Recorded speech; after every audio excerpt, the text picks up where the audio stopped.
Class 11 দেখো 2024 সালে যারা এক্সাম দিচ্ছ রাষ্ট্রবিজ্ঞানের অর্থাৎ পল সায়েন্সের সায়েন্স পর্ব অলরেডি আমার কাছে আছে, সেগুলো তোমাদের জানাবো। তার সাথে সাথে দেখো কিছু সায়েন্স পর্ব এমসিকিউ এসিকিউ সেটা তোমাদের জানিয়ে দিই উত্তর সহ। আগে সেগুলো জেনে নাও, তারপর আমি সায়েন্সটা তোমাদের রাখছি যারা এখনো পল সায়েন্স দেবে। দেখো এইগুলো কিন্তু মোস্ট ইম্পর্টেন্ট, তোমাদের একসাথে দুদিকে দেখো আমি কিন্তু একসাথে রাখছি। তো দেখো উত্তরগুলো যেগুলো ঠিক দেওয়া আছে সেগুলোই কিন্তু তোমাদের উত্তর পর্ব। দেখতে থাকো এখানে কেমন ধরনের প্রশ্ন তোমাদের, এগুলো কিন্তু ইম্পর্টেন্ট। আর এবছর যেহেতু তোমাদের স্কুলে এক্সাম হবে তাই ব্যাপারটা একটু জটিল হয়ে গেল কিন্তু, কারণ কি বোর্ডের এক্সাম হলে তাহলে আমরা টিচাররা বলতে পারি সহজে যে কোনগুলো ইম্পর্টেন্ট কোনগুলো পড়বে।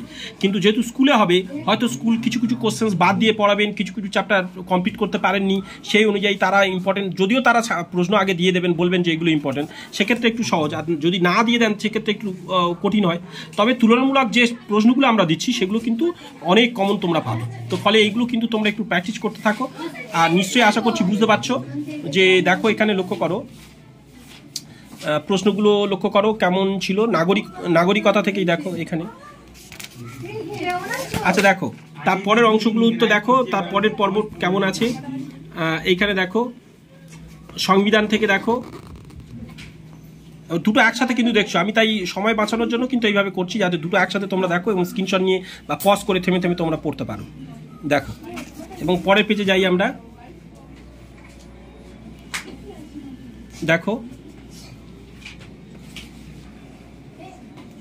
তো এবার মৌলিক অধিকার ও কর্তব্য থেকে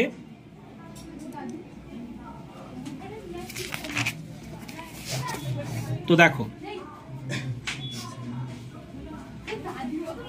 এই প্রশ্নগুলোকে লক্ষ্য করো এবং উত্তর সহ কিন্তু এখানে। হ্যাঁ দেখো, আচ্ছা এখানে দেখো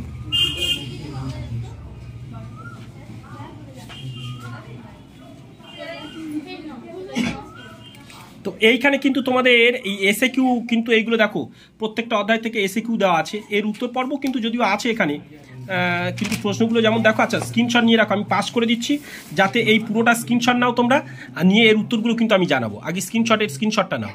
দেখো এই প্রশ্নগুলো এসে কিউ প্রশ্ন নিয়েছো, পরটাই যাই। দেখো এই পেজগুলো দেখো, এবার বড় লং কোশ্চেন সেটা যাচ্ছি না, এবার এর উত্তর পর্বগুলো কিন্তু আমি তোমাদের জানাবো। আর যেগুলো দাগ দিয়ে রেখেছি সেগুলো আমার কাছে মোস্ট ইম্পর্টেন্ট কোশ্চেন্স এবং আমি স্টুডেন্টদের সাজেশন দিয়েছিলাম এগুলো। এখান থেকে দেখো যেগুলো দাগ দিয়েছি সেগুলো মোস্ট ইম্পর্টেন্ট, কিন্তু আর একটা সাজেশন পর্ব তোমাদের আমি দেখাবো। আর এর উত্তর পর্বগুলো তোমাদের একটু জানাচ্ছি। যেমন এর দেখো এইখান থেকে কিন্তু এর উত্তর পর্ব লক্ষ্য করো, যে এই যেটা এসে কিউ একটু আগে দেখালাম তার উত্তর পর্ব, এই পরপর তার উত্তর। এইটা প্রথম এইটা পুরো স্ক্রিনশট নাও এবং তার সাথে সাথে এই পেজটা পুরো রাখছি, যেটা তোমরা একসাথে রাখলে স্ক্রিনশট হিসাবে নিয়ে তোমরা বাড়িতে পড়তে পারবে, তাই রেখে দিচ্ছি। দেখো একসাথে ওই প্রশ্নগুলো মিলিয়ে দাগ নম্বর মিলিয়ে তোমরা যেটা স্ক্রিনশট নিয়েছো সেটা দেখতে পারো। এবং পরের পেজ চলে যাই, আরও একটা পেজ তোমাদের জানাবো যেটা দেখো এইখানে। এগুলো কিন্তু তোমাদের সায়েন্স পর্ব দেওয়া ছিল যেগুলো দেখো, এবং 25 সালে যারা এক্সাম দেবে তাদের কাছেও কিন্তু এগুলো গুরুত্বপূর্ণ হবে অবশ্যই। দেখো এখানে লক্ষ্য করো।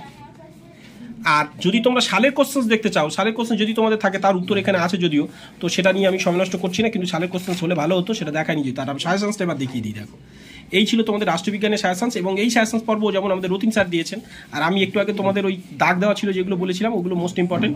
আর এখানে রতিন স্যারের রুলস অনুযায়ী অর্থাৎ তিনি যে রাষ্ট্রবিজ্ঞানের সায়েন্স দিয়েছেন এই কটাই প্রশ্ন তোমরা ভালো করে প্র্যাকটিস করতে পারো। আর বেস্ট অফ লাক, চ্যানেলের সাথে থাকো আর সাবস্ক্রাইব করে অবশ্যই।